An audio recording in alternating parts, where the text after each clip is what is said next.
It's now time for the Recycler Views challenge. So the challenge, we want to be able to do the following things. Add the Recycler View dependency. So we need to be able to find the Recycler View dependency online and add that to our build.gradle file, our app's ingredients. We need to be able to use a Recycler View in the activity layout. So just simply put the Recycler View widget in activity_main. Of course, you can only do this after adding the dependency.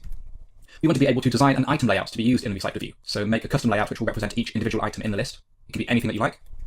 We want to be able to create a custom Recycler View adapter and view holder. So all of that knowledge about inheritance and overriding methods and abstract classes, we want to be able to extend from the Recycler View adapter class and the Recycler View view holder class to make our own custom adapter and view holder. And the adapter and view holder that we've made in this section is absolutely fine to use as a template. We don't need to be able to do the whole thing from scratch without any reference. And then once we've made that adapter, we want to be able to set it on the Recycler View. Okay, so that's the challenge for this section. So the scenario. So this time, it's a personalized showcase app. Okay, so sometimes we developers, we want to show what we can do with our own app, and just for a bit of fun, we want to personalize it to ourselves. So we're going to showcase what we can do in an app that is meaningful to you, that is personal to you and your interests. So for the scenario, we want to make an app for your own personal bucket list. And for those of you who don't know, bucket list just means a list of things you want to do in your life at some point. A list of dreams, of things to do, or places to go. As your portfolio is growing, you've decided it would be worthwhile to include an app in your portfolio, which is both a showcase of your abilities, developing custom layouts and advanced looking lists, so an app that will show off how good you are at making fancy layouts and using the Recycler View, and also a fun personal app that you can show your friends and family in your journey as an Android developer. So we don't just want this as a showcase app for potential employers, we want something fun, personal to you, that you can show off to friends and family so they can see how far you've come as an Android developer. So finally, the acceptance criteria. It is done when there is a brand new project that is your own personal bucket list. Again, that's a list of fun, adventurous things that you want to do and places that you want to go in your life. You can call this whatever you want, so whatever title you want for this app, so you can make a brand new project and name it whatever you like. It's done when the home screen features two clickable or tappable elements. So we want one for things to do, and we want one for places to go. So this clickable element, this widget, this view, it can be anything you like. So it could be a simple button or an image view, text view with some fancy style text, or you can go ahead and make a card view and design a complex layout. So whatever you think looks good. Okay? So you've got creative freedom here to make your own home screen, your own main activity. Each clickable element goes to a separate activity, featuring a Recycler View for your list. Okay, so we're going to draw on our knowledge from the previous section, and I'm going to ask you to make an app that navigates to other activities. Okay, so we're building upon not just learning from this section, but the learning from previous sections as well. And each activity lists appropriate items for that screen. So we want one activity that is for your things to do, and one for your places to go. And you can call those activities whatever you like. Obviously make sure they start with a capital letter, but that could be things to do activity, or things activity, or places activity. So you name it in a way that makes sense to you. In these activities, you're going to have the Recycler View, and then make the adapter and the view holder, and pass it the array of items. But I'm going to give you a hint here. It is perfectly possible and acceptable to use the same adapter and the same item class, for example, bucket list item, for both of these screens. Okay, so you can actually just make one Recycler View adapter and view holder, and one class for your items, and then just use that on each screen, and just make two separate arrays, okay? If you're not sure how to do that, feel free to go ahead and make an adapter for each screen, or if you want to have a different list design for each screen, then you will need to make a separate adapter and view holder, okay? So I've left this acceptance criteria quite vague, because at this point now you should be able to make a new project, name the app whatever you want, make clickable or tappable things for your home screen. You should know from the previous section how to use an intent to go to a new activity. And you've got all the learning from this section, including adding the Recycler View dependency, adding that widget to a layout, and then making the item layout an adapter. So this is quite a big project, but it's all things that you know how to do. And I'm leaving a lot of the creative elements, the home screen design, the list design, I'm leaving that up to you. Okay, so this is you, the developer now. Use your instinct for how you should name your activities, how you should name your item class, how you should name your adapter, okay?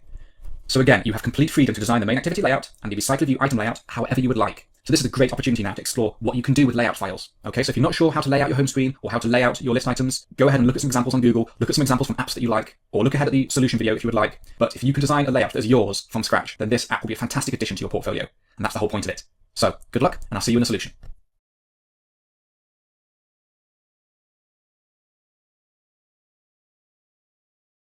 Et financé par 30% de la population. Je ne sais pas, vous avez inventé ce chiffre, parce qu'à mon avis, il n'existe pas, parce que le modèle social français il est financé à 50% par des cotisations qui sont payées par l'ensemble des actifs. C'est plus de 50%, c'est 50% de la population française. Ouais, et le reste, du coup, si tu prends le pourcentage dans la population française de machin, si tu enlèves, comment dire, si tu fais par rapport à la population et pas par rapport aux actifs, et les passifs, ça baisse le pourcentage. Ça veut dire que c'est les tops parce qui que payent au restaurant et les bottoms non, parce qui que les se font enfants, nourrir. Les enfants, ils sont pas dans les actifs, par exemple. Oui, Cassandre, merci. On va pas prêter des pratiques sexuelles des enfants. Ça va, les homosexuels tout de suite. Ah, ça y est, donc toi, à la maternelle, faut choisir si t'es actif ou passif dès la maternelle. C'est-à-dire à la maternelle, faut faire des questionnaires. Est-ce que j'aime me faire enculer? C'est bien la pédophilie chez les homosexuels.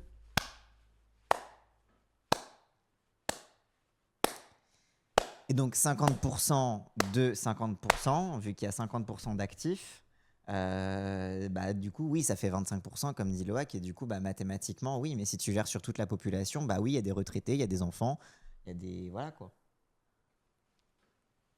J'ai rien compris. C'est qu'il y a la moitié de la moitié qui paye? Bah oui, si tu... En fait, en gros, Consigny, il dit, il y a que 30% de la population qui paye. Donc Ouais. oui, tu rends toute la population, tout le monde ne travaille pas forcément. Ouais. Et du coup, Bompard, il dit 50% des actifs. Ouais. Mais du coup, les actifs, c'est les gens qui travaillent. Ouais. Mais du coup, les inactifs, Ouais. bah, c'est logique qu'ils payent Nicolas pas. qui pègue. Ah. Non, mais du coup, les inactifs, c'est logique qu'ils payent pas. Vu Oui, que moi je suis d'accord, les moi enfants, ça me ils va. vont pas payer des. Mais même si c'était 30% de ceux qui ont les plus gros salaires qui payent pour Bah tout le oui, reste, moi tu ça vois. me dérangerait en fait, pas. c'est ça, Hein. c'est que. En fait, le chiffre veut rien dire. La Non, question. oui, c'est ça, c'est qu'en c'est fait, que- il prend artificiellement la population pour faire genre que c'est une petite minorité, alors que, bah, en Oui, fait, oui. par rapport aux gens qui travaillent Alors vraiment, qu'en vrai, bah, si tu à l'échelle des actifs, c'est logique. Oui, oui, bien Oui. sûr, j'ai compris. parle de la TVA et de la CSG qui est payée à peu près par tout le monde. Donc je ne sais pas d'où vous avez inventé ce chiffre. Puis deuxièmement, vous dites, oui, il y a 10% des Françaises et des Français qui payent, des travailleurs, qui payent 70% de l'impôt sur le revenu. Ce qui est vrai. C'est même 76. C'est 76%, si on est tout à fait exact. C'est vrai. Vous avez raison. Vous venez de découvrir que l'impôt sur le revenu en France est progressif et redistributif. Oui, c'est ça, c'est que, bah, du coup, si c'est sur le revenu, ça veut dire que c'est les gens qui ont les revenus pour payer Après- l'impôt sur le revenu. Mais ça, il a raison d'attaquer là-dessus. Parce que c'est la plus grosse arnaque dans le Oui. truc de c'est Nicolas qui paye. Mais alors que le vrai. Moi, mon instinct gilet jaune cassos, c'est que la vérité, les gens, le problème, c'est pas forcément de consentir à l'impôt. C'est plutôt l'utilisation de cet impôt-là. C'est que le slogan, ça devrait pas être Nicolas qui paye parce que c'est des droitards. C'est Nicolas veut savoir où est son argent. Oui, bah oui. Genre, pourquoi l'hôpital, il pue la Mais, merde? Pourquoi c'est- il y a des urgences où il y a 15 heures d'attente? C'est pour ça Tommy Bim qui dit je capte pas pourquoi Bompard ça baisse à faire un débat sur Nicolas, Je mais en suis fait c'est d'accord. parce que non, bah, le sentiment d'injustice sur les prélèvements, etc., il est partagé dans beaucoup de révoltes populaires, les gilets jaunes, les machins, etc. C'est en mode ah là là, on paye trop d'impôts et tout. Mais en fait, la question c'est comment tu politises et comment tu rediriges ça. C'est-à-dire que beaucoup de gens vont te parler de ça. Mais du coup, la droite, elle dit oui, il faut arrêter le matraquage fiscal, il faut baisser les impôts. Et la gauche, elle dit oui, il faut savoir où est cet argent et il faut mieux utiliser cet argent. Et donc, en fait, c'est la raison de faire ça, c'est aussi de dire, bah, en fait, montrer que il n'y a pas que la solution de droite de vous avez raison, matraquage fiscal, c'est pas bien. Et qu'en fait, il y a aussi une réponse de gauche qui est beaucoup plus pertinente et beaucoup plus vertueuse, quoi. Mais moi, c'est pour ça que ça, j'ai toujours bien aimé à la fille le truc, l'argument que je trouvais bien, c'était plus de plages d'impôts et les gens en dessous de 4000, ils en payent moins au final. Moi, ça, j'ai toujours trouvé que c'était un bon argument. Dire, mais les gens, si vous touchez moins de 4000 balles, vous allez payer pareil ou vous en paierez moins. Avec les Genre, 14 pour moi, ça, tranches c'est un de bon proposition. argument. Et Ah après, oui. une fois que tu as parlé de ça, et en plus, nous, la caillasse qu'on va vous gratter dans les impôts, on va en faire des trucs stylés. Ouais. Genre pas juste faire du crédit pour les entreprises qui se mettent dans les poches des actionnaires, quoi. Bah oui. Oui, à 4000 balles, t'es Oui, giga c'est bon, bien, t'es de fou. tranquille, quoi. Ça va si tu payes plus. Mais surtout, des gens qui gagnent plus de 4000 euros, ils sont 12 dans le pays, les gens. Bah oui. Rappel aussi, c'est que si tu prends plus de Vous allez me thunes, faire payer plus d'impôts, bah, commence par payer ton impôt et Bah, offrir des abonnements sur déjà, Richie offre des subs. À nouveau, en attendant d'avoir des impôts. Mais C'est parce le meilleur qu'en plus, argument de surtout- LFI. Moi, je trouve que ça fait partie des bons trucs de Mais parce pouvoir qu'en plus, dire. ça va mais avec vous, le fait vous allez de payer bloquer, moins. ça va avec le fait de bloquer les prix des trucs de première nécessité, les trucs comme ça. En fait, que les trucs soient moins chers aussi, tu vois. Donc c'est bon. Bah ouais, c'est ça, c'était le truc jusqu'à 4000, c'est pareil ou moins. C'était Ouais. ça l'argument. Et je trouve que ça, tu sais, pour expliquer aux gens, c'est un bon truc de dire, mais non, mais vous faites pas baratiner par la droite si vous votez pour nous. Est-ce que tu gagnes plus de 4000 euros? Bah non. Eh ben, ça veut dire que et vous aviez même fait le truc du simulateur d'impôt où tu avais plein de gens qui se rendaient compte qu'ils allaient économiser 50, 150 balles sur leurs impôts et tout. Genre ça, je trouve que c'est du bon populisme un peu. Ouais. Tu vois, c'est du truc... et je trouve que ça, par exemple, un manque que vous avez sur ça, je trouve que vous avez été bon sur la question des impôts. Mais par exemple, sur la question de l'angoisse des entrepreneurs, de l'auto-entreprise, vous avez eu du mal à avoir des propositions un peu faciles à expliquer. Ouais.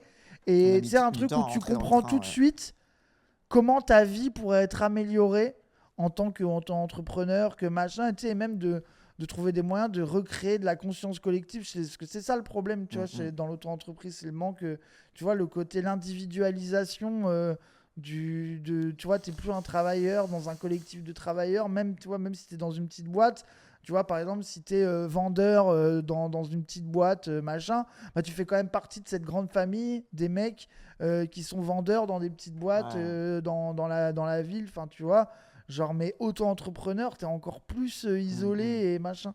Et ça, vous avez Bah là, pas sur le encore dernier réussi à budget, il y avait créer un peu ça, un tu vois. truc, mais on manque en effet d'un truc identifiable. On va dire, ah oui, c'est vrai, c'est la fille qui dit ça, tu vois. Ouais, de fou, de fou. Allô? Donc forcément, ceux qui gagnent davantage, eh ben, ils contribuent davantage. La question n'est pas de savoir sur ce point-là si c'est vrai ou si c'est pas vrai. La question de savoir d'abord si c'est juste. Et deuxièmement, y compris puisque vous le faites au nom d'une vision de l'économie, est-ce que c'est efficace d'un point de vue économique? C'est ça, à mon avis, les questions qui sont importantes. Est-ce que c'est juste? C'est les chiffres que je donnais avant que vous arriviez. J'ai fait une petite première partie. Les 10%, les plus riches dont vous parlez, en gros, ils bénéficient de 8 000 € par mois pour vivre avant toute politique de redistribution. Et après les politiques de redistribution, ils bénéficient de 6 000 € par mois pour vivre. Ils ne sont pas à plaindre, ça va, ils s'en sortent bien. Et c'est là que t'as Bah ouais. et que t'as tous les bénévoles Mais oui. de Twitter qui vont faire leurs petits tweets pour ouais. montrer qu'avec 8 000 € 6K, par mois, putain. ma maison, machin, truc, en fait, j'ai pas vraiment d'argent pour vivre parce que je dois payer ma femme de ménage, l'école privée des gosses, ma 3e voiture, mon 3e appartement à machin, etc. Genre, c'est... Genre, tu vas te rester 6 000 balles Oui. pour vivre. Il n'y a même pas 5% de la France qui a 6 000 balles pour vivre. Oui, on va te prendre 2 000 € en plus et tu vas rien faire. C'est bon, au pire, genre, tu sais, c'est fou, genre, s'il y a des gens où ils touchent 8 000 balles par mois et à la fin du mois, il leur reste 0, et ben, ils vont réduire leur niveau de vie et ils vont Bah rien oui. faire. C'est bon. Au lieu de faire la leçon aux pauvres sur Ah comment ouais, moins genre, dépenser. c'est de la folie. Hein. C'est horrible. Hein. Les 10% les plus riches en Oui, France, ça me reste à vivre de 800 € alors qu'il a déduit Oui, un train de oui. vie de Qatari. Oui, On c'est peut le ça. montrer, ça. Reste à Attends, vivre faut que je 800 retrouve. balles après avoir payé Les gens, on le veut... shopping. Attends, on a ben, Je vais non, vous mais non, montrer. vraiment. Attends, je vais montrer. Vas-y, ouais. Leur cerveau malade, les gens. Et moi, en plus, moi, j'ai un doute que ça soit vrai, ce Là bail-là. dans profil. J'ai un doute que ça soit vrai, cette histoire. Je vais jamais retrouver, par contre, ça va être Mais dans si, 10 000 ans. ça va, tu te doutes pas tant que ça. Oui, il y avait ça. Ah, Voilà, voilà. Les gens, regardez cette folie. Alors. La vie d'un ophtalmologiste à 8 300 € par mois. Le pauvre. Chaton. Marc, 45 ans, ophtalmo installé dans un cabinet chic à Versailles, fait partie du 1% des Français les plus riches. Pourtant, il vit avec une angoisse permanente. J'ai peur de la Une angoisse permanente. J'ai assez peur Les de gens, la jalousie. Il y a grave moyen que ça soit fake, mais c'est la propagande qu'essaye de faire passer les droitards libertariens de Twitter. Là, c'est vulgarisation d'économie, investissement crypto, la liberté financière, mes couilles. Là, c'est Voilà, libertarien mais à la con, là. que cet ophtalmo existe ou pas, on s'en branle. C'est les gens matrixés par le discours Saint-Nicolas qui payent. C'est ça C'est leur leur vision du monde. Il vit avec une angoisse permanente. J'ai assez peur de la jalousie. Après des années d'études épuisantes et des nuits blanches à l'hôpital pour 1 500 € par mois, Marc a réussi. Aujourd'hui, il permet à des gens de retrouver la vue, une vocation noble qui lui rapporte très bien sa vie. Bon, retrouver la vue, les ophtalmos, ophtalmo dans un cabinet chic à Versailles, il fait des prescriptions de lunettes ultra chères pour des bourges. Hein. Retrouver la vue, calme-toi, hein, il n'est pas en train de guérir des gens qui sont aveugles. Hein. Sa femme est diabétologue, ça veut dire qu'elle se fait un immense salaire elle aussi. Oui, alors putain, ouais, diabétologue là. Oh, putain. Ils ont une belle maison de 200 mètres carrés à Versailles, une nounou et une femme de ménage. Tout ce qu'on imagine d'une famille de médecins aisés, c'est tout à fait normal. Sauf que Marc n'ose même pas parler de son salaire à ses proches. Pauvre Marc, je n'ai pas honte. Proches Crary, il a des proches pauvres. Je ne sais pas qui sont ses proches. Sa famille, peut-être, ils ont, je sais pas. Je sais pas. Je n'ai pas honte de gagner ma vie, j'ai travaillé pour. Mais en France, on a cette suspicion du riche forcément voleur. Il continue à donner une demi-journée par semaine à l'hôpital public. Ce n'est pas pour l'argent, mais pour former les internes et voir d'autres patients que ceux de Versailles. Quoi, ils ont Une pas d'hôpital demi-journée public à Versailles? sacrifiée, il pourrait gagner 9000 € par mois, mais il choisit de la sacrifier pour l'hôpital public. Il veut quoi? Il veut un cookie ou... Marc incarne le malaise français face à l'argent. Réussir professionnellement devient presque suspect. Être utile à la société ne suffit plus à légitimer un bon salaire. Si on travaille dur, mais où est le mal? Où est le mal? Une question qui restera sans réponse tant que parler d'argent restera le dernier tabou français. Mais du coup, la demi-heure